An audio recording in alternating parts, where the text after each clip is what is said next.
Hello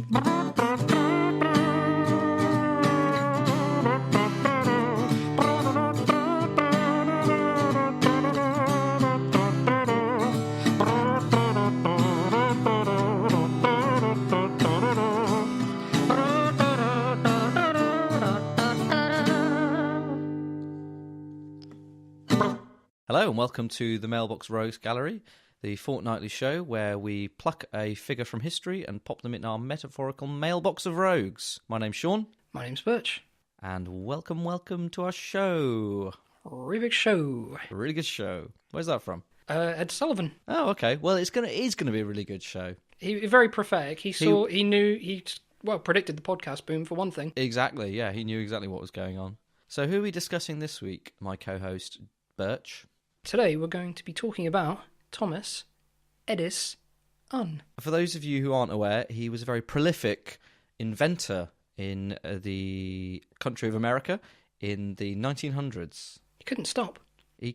Once he invented one thing, he was just like, yeah, that's out the way with. Now, what can I invent now? Exactly. And I should say, it wasn't just the 1900s. He spanned 2 centuries. This was a Goliath of a man. Very old man. It was, yeah. I mean, I don't mean he lived for 200 years. I just mean he spanned 2 centuries.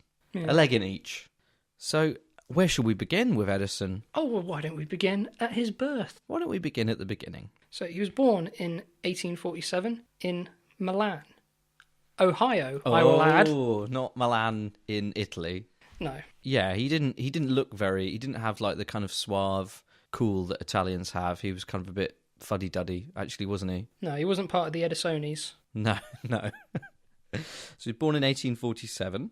Yeah, he was the 7th and last child of Samuel Edison Jr. and Nancy Elliott. And I hear he didn't do too well at school, did he? So he was actually homeschooled by his mum. I think that's a running theme, isn't it, of people that we've covered? Quite a lot of them have been homeschooled, haven't they? Particularly geniuses, yeah. Yeah, Agatha Christie as well, if I'm not mistaken. That's true, yeah. I think Albert Einstein wasn't particularly good in school either. Yeah, maybe. Anybody who's binged listen to these will know this, but I mean, I don't, because I just don't remember. Just talk bollocks. Yeah. Just put it out there exactly. For any old idiot to listen to.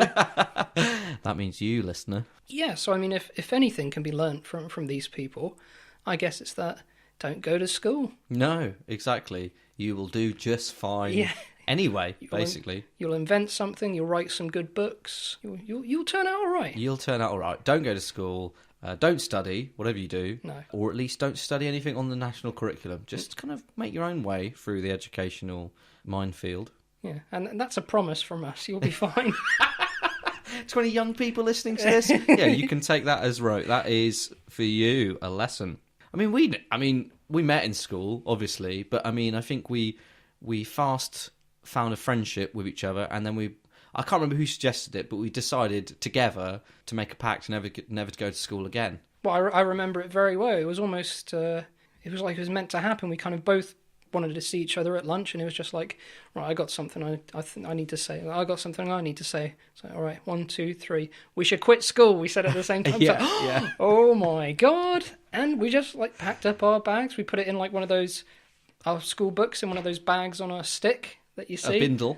Yeah. We got our hobos bindles together. We bindled our way out of there. We said to the Exactly. principal, just like, smell you later, dork. And I think, to be honest, he had to respect that. Yeah, and he was like, "What are you going to do that's better than school?" It's just like, well, maybe one day we'll make the Great American Podcast. Exactly. And he said, "What's a podcast?"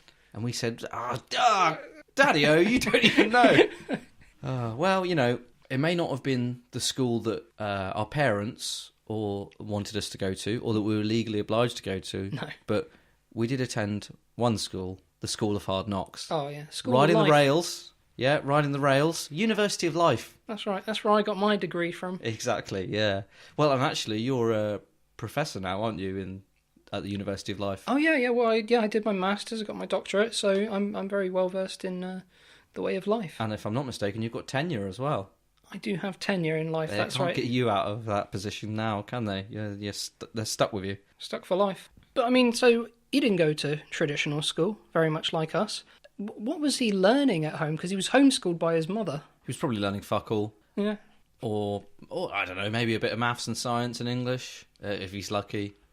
Hard to tell. I suppose that's the problem when you're not adhering to a curriculum and being tested by a standardised curriculum. Yeah, and I wonder how on board she was with this. He just kind of like comes home. It's just like, oh, I'm not going to school anymore. She was like, really? What are you going to do? He's like, oh, I'm going to be homeschooled by you for the next few years. She's like, whoa, hang on a second. You need to at least give me the summer term to prepare. Well, and also she had a full-time job herself. So, I mean, it was a night school, really. Oh, yeah, he put himself through night school. Yeah, well, he put his mum through night school so that she could teach him to do day school. Yeah, the commute home wasn't bad, but still, they didn't get much sleep. No, that's it.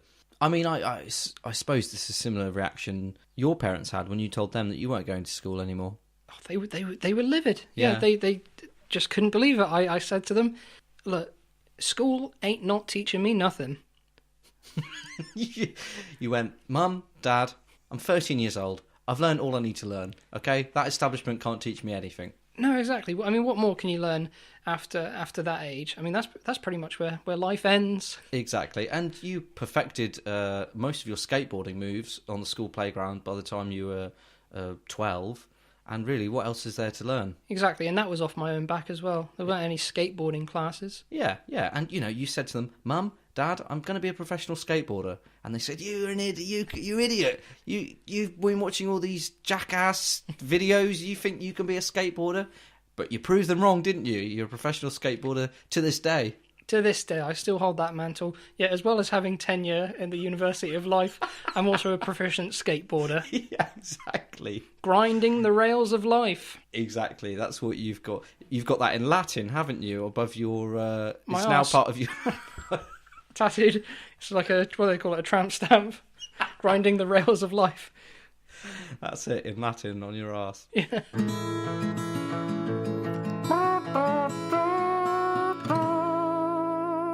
But we shouldn't really keep talking about yours and my lives. We should get back to Edison. Yeah, as absolutely. interesting as we each are. Oh yeah, for sure. An interesting thing that happened in his early years. So there was an incident where he saved a child from a runaway train. Did you see this in any of your research? I did not. You didn't, right? So, a runaway train going through the station. He scooped up this 3-year-old boy, saved his life. So the child's father rewarded him by, get this, he rewarded him by training him as a telegraph operator. Now, what kind of reward is that? Yeah, I can think of I can think of better rewards, like money. Can I have £100, please? Yeah. I don't want a job for life. I just want I want a PlayStation 2. I'd have been livid if I was him, like hanging around that train station looking for kids to save, just on the off chance that he might get a monetary reward. He's there, he's just like, sees a kid fall on the tracks, like kind of break his ankle. He thinks to himself, the kid's like, ow, help me, help. And he's like, my luck has come in here. Yeah, so he pushes all these other people out of the way who are scrambling to help the child. He's like, no, me, I'll save the child. What he would do... Because people don't realise this is something that he would do quite often, like hang around waiting for a kid to like fall off the track, then he'd save them and get a reward. Cause... And sometimes if the kids weren't falling, maybe you'd just give them a little bit of help. Maybe just a little tap. Maybe that happened once or twice. Who knows? Yeah. It's like these people who deliberately get themselves in car accidents so they can claim for whiplash on their insurance. But what he'd do is he'd kind of wait for the train to be quite nearby first of all, just to make it a little bit more dramatic. Oh, there's got to be an element of danger. Oh, of course, because, I mean, he's an entertainer first and foremost. You've got to remember that. So he's waiting for the train to get nearby. He jumps down. He's like, take my hand, grabs the kid, pulls him up. Everyone's applauding him. Just like, oh, yeah, well done. And the dad's like, yeah, I'm gonna reward you for saving my son's life.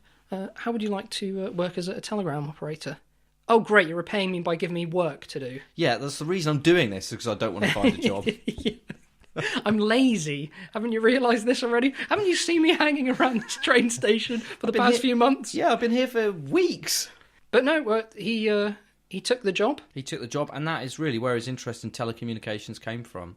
So much so that, did you know he nicknamed his kids Dot and Dash? That's right. Well, rocketing forward in Thomas Edison's chronology, we're going to move on from his early years. Let's talk about some of his inventions. Yes, let's.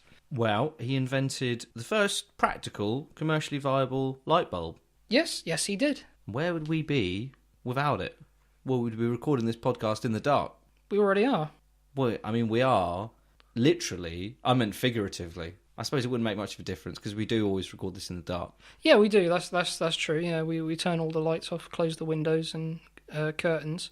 Just adds a sense of mystery, I guess. Yeah, and I think that gets picked up by the tape. And it makes the electricity bill cheaper at the end of the month. Well, yeah, and that's a huge problem for me. I mean, as you know, I didn't get any schooling, so in terms of my station in life, I've not got really very far. I have a meagre means of income, we'll say. I won't get into details, but it does involve pushing people in front of trains. Yes. But I won't say any more details than that. No, and we won't say where we got our ideas from either. No, exactly. So yeah, it helps to have the electricity bill as cheap as possible at the end of the month. In fact, that reminds me, I think it's your turn in the hamster wheel. Oh, yeah. Oh, it feels like it was only my turn just a moment ago. I mean, my legs are like jelly still. Well, why don't we finish recording the podcast and then one of us can hop in it. Another thing that he invented was the phonograph. Yes. Which really was a precursor to a record player.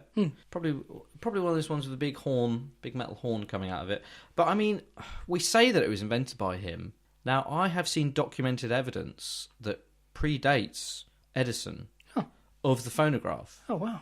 Have you ever heard of a TV program called The Flintstones? Yeah, I'm aware of it, Flintstones. Now, in said program, if I recall, they had a bird with a long beak that would press its beak to a turntable. Oh, my God.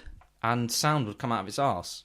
You're right. Yeah. Jesus Christ. So I'm not 100% sure he did invent the phonograph. And actually, if he's claiming that he did, I think that he's plagiarised that basic design from the Flintstones, from the Hanna-Barbera Corporation. I mean, I know we say that he got his idea from the Flintstones, but when you look at him taking a more kind of a modern approach and forgoing perhaps the rock elements that were in the original one, like it was originally made out of like tin foil around a grooved cylinder. What, his phonograph?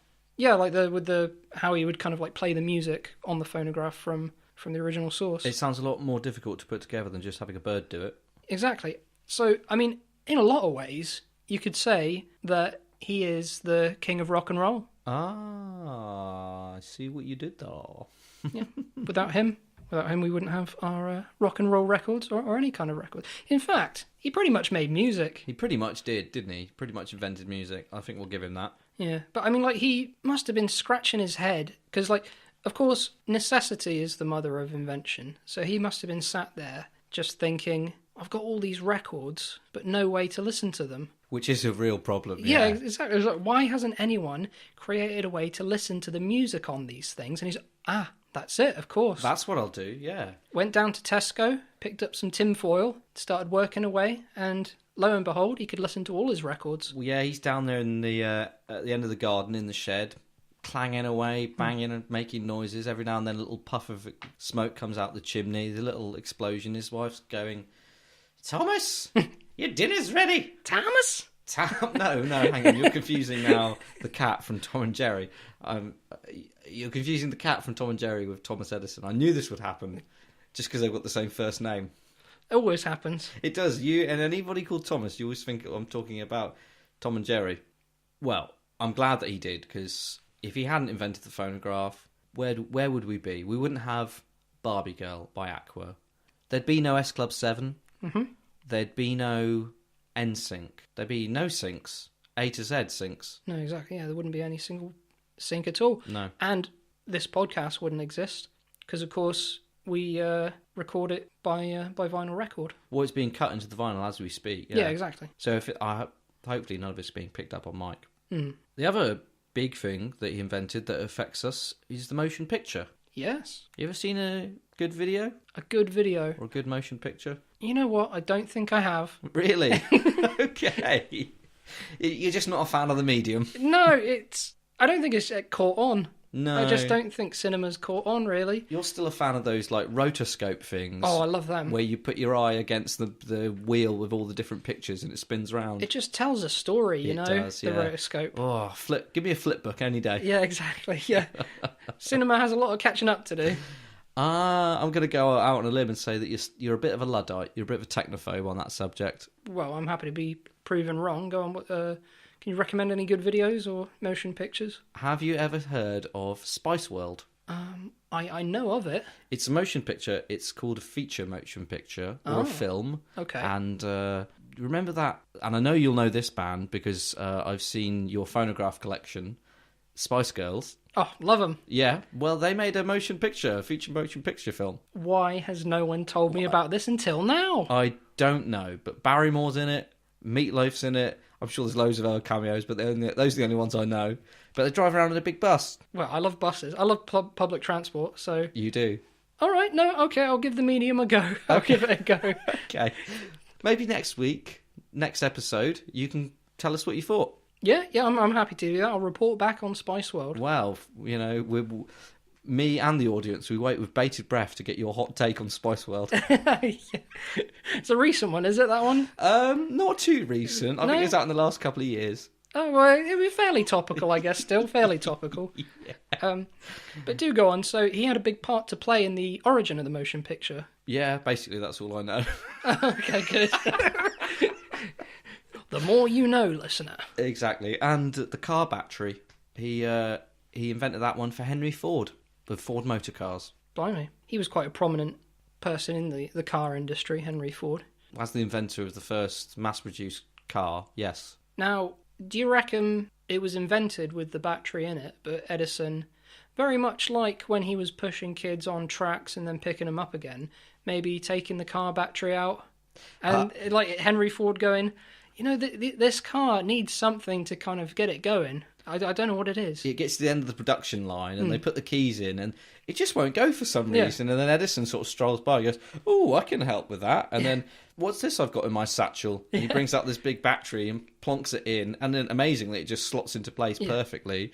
And then lo and behold, the thing just springs to life. And Henry Ford is like, "Well, bravo, you've solved my problem." Yeah, and he's just like, that's amazing. How many of these can you mass produce? And Edison's just like, "How many cars you got here on the assembly line?" It's like, "There's 94 cars on the assembly line. I have 94 batteries in my satchel." Perfect. Oh my God. Bravo, it's a match made in heaven. Yeah, and so he gave them for a fee, of course. What a shyster. Yeah, piece of shit. What a horrible man, pushing kids on train tracks and stealing from poor old Mr. Ford. Well, I'm going to go ahead and say that he's a bit of a rogue. Oh, well, ding, ding, ding, ding, that's today's word. That's it, he's going in the gallery. He's going in. He deserves it more than anyone. Well, I tell you what, I do actually have a real reason that I think he's a rogue. Well, I don't want to discount the reasons we've just given, but one that I think will convince the most diehard Edison fan, the diehard Edisonians listening. You heard about this elephant they electrocuted? No? Did you do any research? I did. I got 2 pages of this I stuff. can see it, but there's nothing in there that mentions the elephant being electrocuted. No.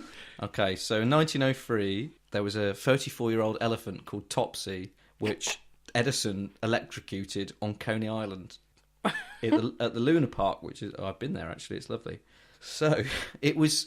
You heard about how there was this so-called war of currents. Yes. So, it was between AC and DC... alternating and direct currents, and it was the two big companies, and they're both kind of fighting to get their one to be adopted into the mainstream.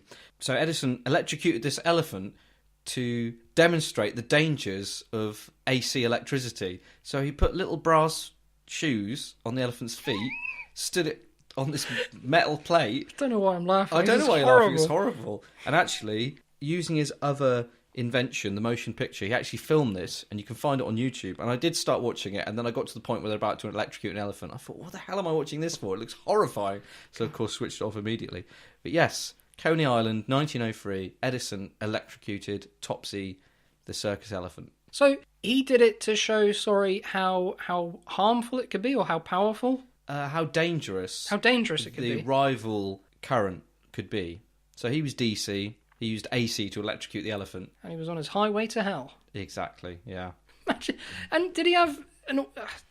sorry to go on about this macabre scenario here, but was there an audience? Presumably if it was Coney Island, there was a bit of a crowd, I presume. Well, I can't remember what it's called, but basically the American Association for Treatment of Animals stepped in. So it wasn't a public event, it was just press and a few select guests that were invited. Oh, that's all right then. Yeah. That's absolutely fine. Toned it down, yeah. Come see how dangerous this is. So dangerous, in fact, it could hurt an elephant quite badly. Well, or kill it, yeah, exactly.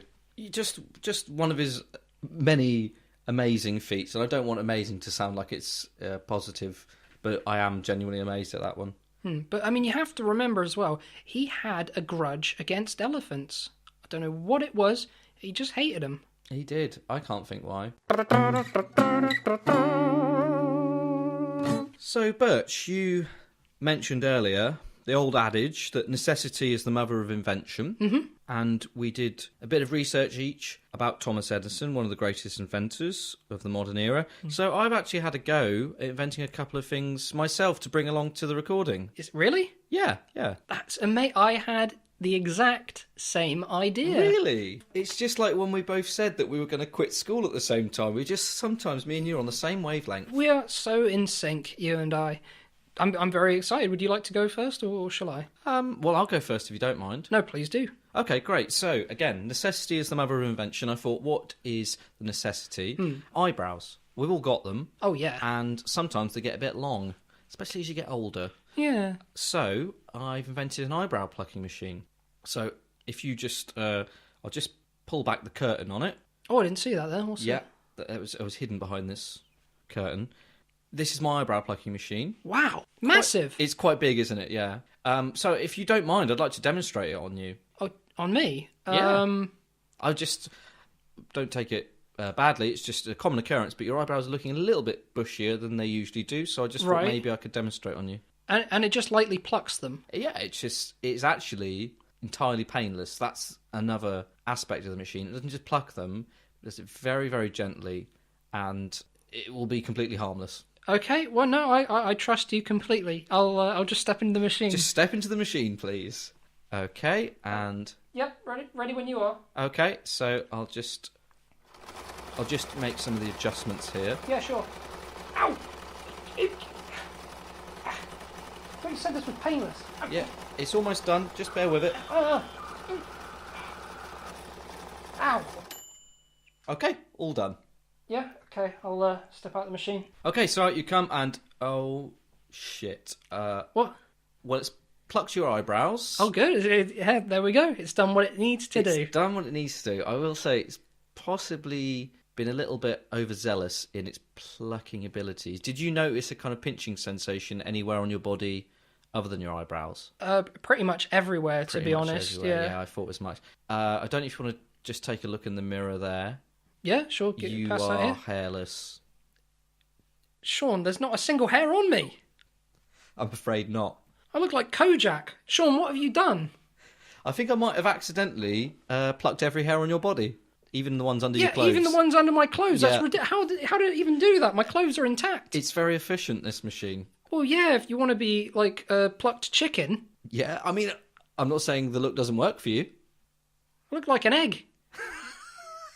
You do look like an egg. Sorry, I shouldn't laugh, sorry.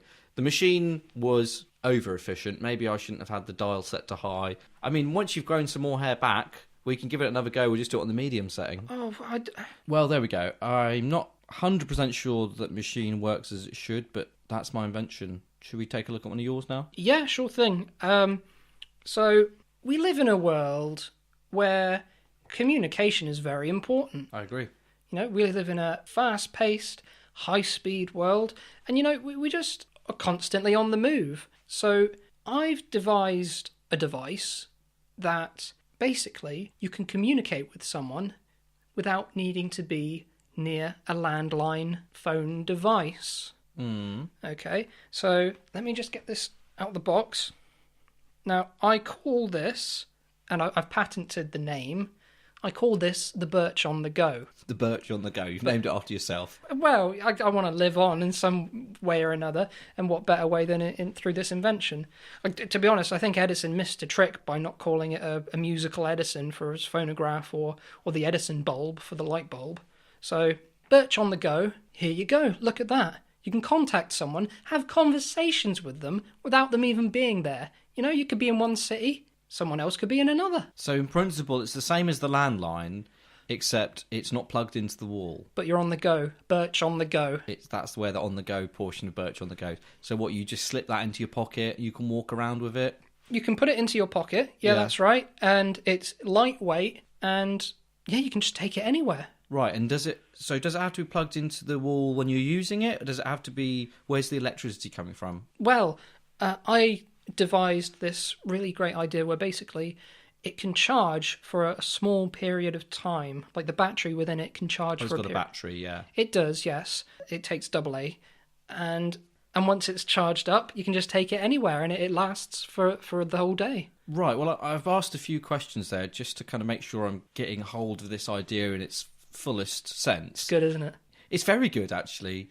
It's so good that it's already been invented in the 1980s. What you have reinvented there is the mobile telephone, or the cell phone, as Americans call it. The what now?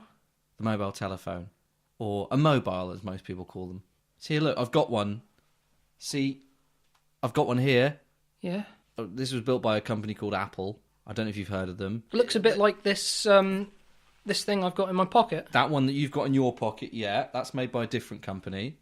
This is a mobile phone. That is a mobile telephone. So I'm not sure what you thought that was. Have you just been playing games on that? You call that your Angry Birds machine, don't you? Well, yeah, and it's got a calculator on it.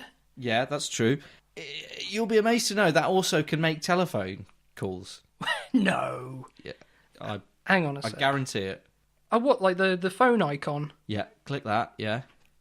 God, there's numbers to put in like a... Jesus, I've had this thing for years.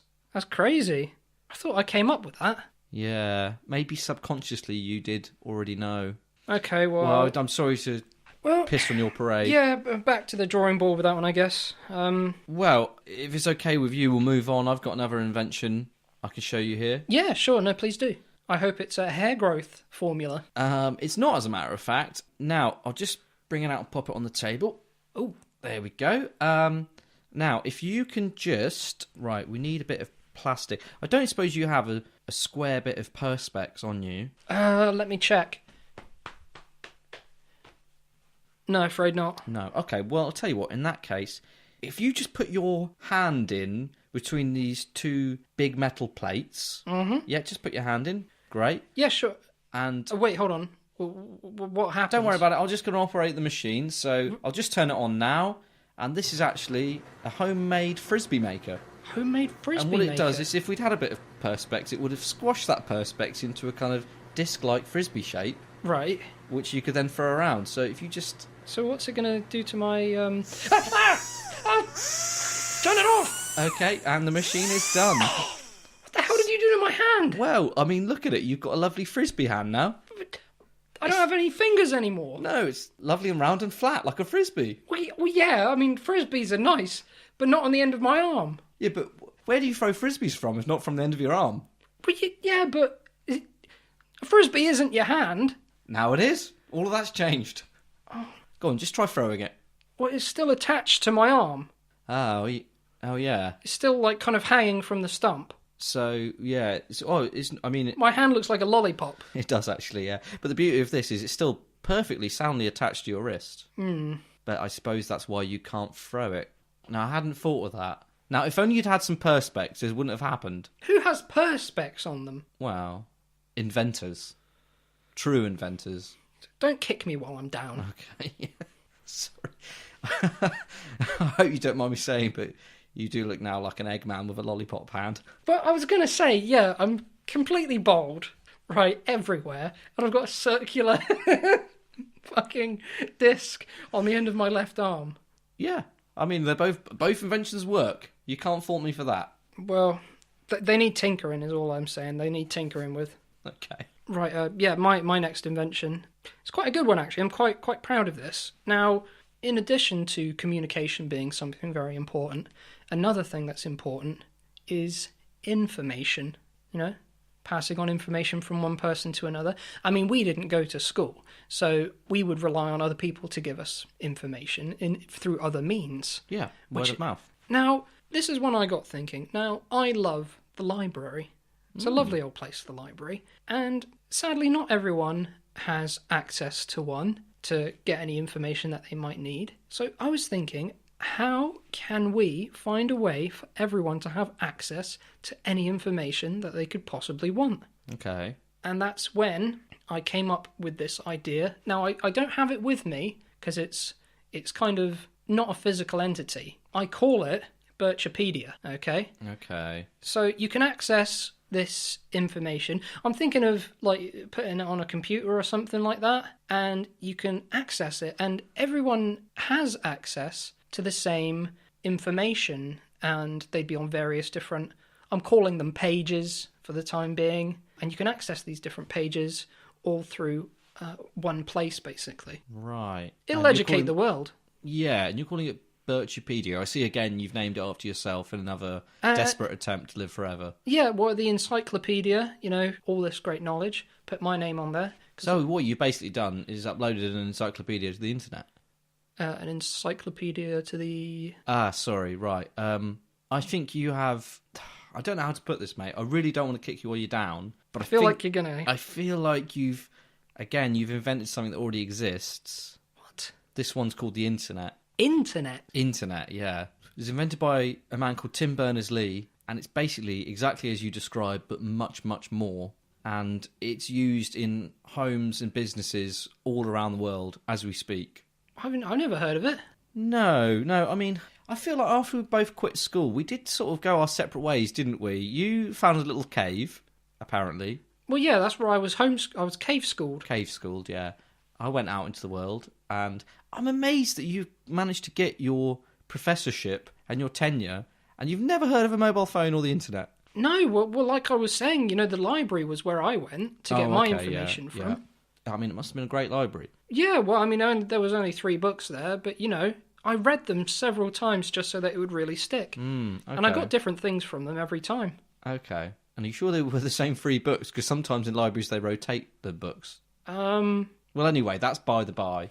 The most important thing to take away from this is that what you've reinvented the internet, and it's been around since the 90s. And even before the internet, there was a CD that you get with Windows 95 computer operating software called Microsoft Encarta, and it was like an encyclopedia on a disc. Right, and so the internet, I have to access this thing from a computer? Do you know what? You'd be surprised. You can actually do it with the mobile telephone that we discussed earlier. What? Hang on. That little thing you're holding in your hand, that's actually a computer. And through that computer, you can access the internet. What? That's insane. The person who sold me this didn't tell me any of this. Did you go in and just ask, though, for an Angry Birds machine? Yeah. Well, you got what you wanted. Wow, okay. Yeah, I got to say, I'm feeling quite low at the moment. Well, I tell you what, my next invention might really help with that. You know how recently you were having a bit of a grumble about how you're getting some crow's feet on your face, a couple of wrinkles on the forehead, the usual aging stuff, but no one likes to go through it. Yeah, I mean, I think that's kind of like the least of my worries now, but go on. Well, I have invented an anti-aging cream. Now, I know there's lots of these on the market, yeah, but this one's quite different, quite spectacular, and I think you will be amazed with the results. Now, you just hold still. I'll just put it on your face. Yeah, sorry about that. I probably should have given you a bit of warning, but it only comes... for some reason, I've only manufactured it in this kind of tart dish kind of shape that I just kind of splat into people's faces like a custard pie. Yeah. Well, don't eat it. Oh, okay. That's full of a lot of very harmful chemicals. I wouldn't advise you eating. Harmful chemicals? Well, harmful to the digestive system. As long as it stays on the exterior of your body, you will be fine. So we'll just leave that on for about 2 more seconds. And yeah, I'll just scrape that off. Right. And voila. So, ooh. Didn't like the sound of that. No. I'm going to hand you the mirror again. Oh, no. I don't have to hand you the mirror. I need to see what it is at some point. I'm assuming that it's something worse or as bad as becoming completely hairless and having a frisbee for a hand. I said it was anti-aging. Again, I may have been a little bit over-efficient. Say hello to you as a 5-year-old. Sean, I never looked like this at 5. I wouldn't wish this on any 5-year-old. What have you done? Well, I've de-aged you dramatically, very dramatically. Yeah, so much so that I'm fetus-like. Yeah, I'll give you that. Yeah, you do look a little bit fetal. I'll be honest, mate, I'd stop touching your face because I think it's in quite a raw state at the moment. I mean, that's ridiculous. I mean, I've got a face like a heart. Yeah, it does a bit look like a heart. I was going to say actually sliced ham. It looks like slices of ham on your face. Again, it worked. It's definitely worked, but... Has it? Well, by the time the raw flesh kind of heals, I think you will look... And again, once those scars heal, I think you will look a lot younger. But then I suppose at that point you will be in your mid-50s or 60s, and then it will... But, because of all the scars, no one really will be able to age you at all. Well, I mean, I guess technically for that it is anti-aging cream. Mm-hmm. But, at the same time, it's kind of anti-having a pleasant existence cream. Yeah, well, I mean, my current slogan for the product, and I'm just still workshopping this, but it's your skin can't age if there's no skin there. Right. I'm going to be honest. Between the hair loss, the frisbee hand, and the ham skin, I'm a bit ticked off. Yeah. Yeah, I'm quite peeved, I would say. Well, I'm a bit upset that you've said that. I mean, here I am, giving you first preview of my inventions. We're old friends going back to school. Yeah. And so I thought I'd bring you in on my current inventive streak. And you're not really showing a lick of gratitude. No, I'm devastated. It's why. Well, I don't know what to say then. Look, okay. You're upset. I'm upset. Let's just get through your last invention, and then we can end this episode, because quite frankly, I think we're both sick of each other. Right, say nothing, James. Just say nothing. Okay, my third invention. Here we go. Now, this is a bit of a change of pace. Is it to do with telecommunications like the last two? It is nothing to do with telecommunications. It's like quite revolutionary, I think. Now, we unfortunately live in a society of violence. There's killing, there's war, and, people are needing to defend themselves, their countries, and all these other sorts of things. So, I mean, it sounds horrible to say, but it's a profitable business to be a part of. So I came up with a weapon, basically, to use, which I think will really revolutionise combat moving forward. Okay. Right, so you've got the bow and arrow, right? Yeah, I'm aware of them. Yeah, so it's quite tricky to use. They're quite big. Takes a lot of skill to get quite a precise shot on them. They're heavy. I mean, it's just difficult to have in a battle situation. Okay. Isn't it? You see our boys out there with these bow and arrows, and they're having a hard time with them. They got these stressful situations. They're constantly, under fire, and I'll just stop you and say I'm already quite confused as to where this is going, but do carry on. Yeah, well, I mean, what I'm getting at is that bow and arrows are no way for our soldiers to be fighting in this day and age. No, I do agree. So I've devised something. It's similar in style. Now, you have this bolt, okay? Now, normally you'd think, oh yeah, you hold the bow, pull it back, bling, and then it fires at the target. But no, look at this. Now, I call this the crossbirch. The crossbirch you're calling it, are you? I'm calling it the crossbirch. Right, okay. Now, what you do is you put the bolt. I'm thinking of calling them birchy bolts, right? Okay, yeah. Just to get marketing up on point with it. Yeah, keep branding focused. You cross birch and you need your birchy bolts to go with this cross birch. So you put the birchy bolt in the cross birch like this, okay? And you've got this string here. Now you twing it back, okay? Now, say I wanted to shoot that car over there. Well, it's a good thing my bedroom window's open. Yeah, it is, but, I mean, the point still stands. That was a bloody good shot, wasn't it? Yeah. And you think, the opposition see our armies carrying these things, they're going to turn tail and run. Right, this is your invention. Yeah. Right, okay. I don't know how to put this. For one thing, I've noticed a theme here. You're an idiot, okay? This is called a crossbow. It's been used... Crossbow. Crossbirch. No, Sean, not crossbirch. Crossbirch. Crossbow. It's been used in combat since medieval times in Europe, and probably even going back further in other places in the world.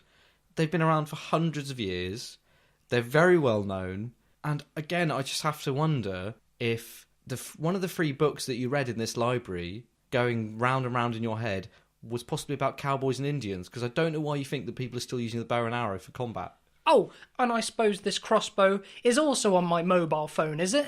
I think actually, if you went to your mobile phone, went to the internet, typed in the word crossbow, you'd see hundreds of pictures of the exact thing that you have described and invented. It's all very convenient, this, Sean. The mobile phone, the internet, and the crossbow, all within palm's reach. Well, I agree, it's very convenient, which is why everybody's got them. Not the crossbow. People don't have one of those anymore. What would they have instead of a crossbow? They don't need a crossbow. Or if they needed to shoot something, they'd shoot a gun. A what? A gun. Oh, how do I... Remember... Are you aware of gunpowder? Oh, yeah. Right, okay. Imagine... audience, I think this needs to be a conversation that I have with Burch off air. I won't put you through this strenuous conversation that's going to be. So thanks for your patience while I discuss this with Burch. And then, Burch, that's when you pop a cap in their ass. Right, which doesn't mean a literal cap. No. Again, it relates back to the gun. Okay, I get it now. Okay. Well, I think we've made some headway in terms of getting you up to speed with modern armaments. What were we talking about when we started this episode? Oh, Thomas Edison. Oh, yeah. Of course, yes. The mother of invention. That's right, yeah. He was one of Frank Zappa's guitar players. Oh, is that what Frank Zappa's band was called? It is indeed. That's a good joke that you just made. We'll cut off my response. I'll just say, ha ha ha ha, and you can edit that in. Okay, well, I think it's time to draw this episode to a conclusion. I think you might need to get to a hospital, and I think it's probably only fair that I drive you there. Yeah, well, I mean, what I will also add, because this town that we are in, they don't like outsiders. So not at all. I mean, you saw what they did to little Jimmy the other day. They chased him down the street with pitchforks and torches as well. You know, and he only had a cast around his arm. Yeah, that's a good point, actually. Well, maybe I'll just chuck this blanket over your head and bundle you into the back of the car. Oh, the boot, even better. Yeah, I guess I won't be seen back there. Let's wrap up the podcast, though. Okay. So thanks again for listening, audience. You can catch us on lots of social media, and what we'd really like you to do is go on that and like us on Facebook, follow us on Twitter at Mailbox Rogues Gallery. No, at Mailbox Rogues. Yeah, one of the ones like that, yeah. And you can email us at mailboxrogues@gallery@gmail.com. Of course, don't forget to leave a review and a rating on iTunes, because that really, really helps. Yes, please do. You can listen to us also on Podbean and on YouTube. And on iTunes. But I already said that. But you already said that. Get me to the hospital. Okay. Right, well, I've been Sean. I've been Burch. Toodles. Bye.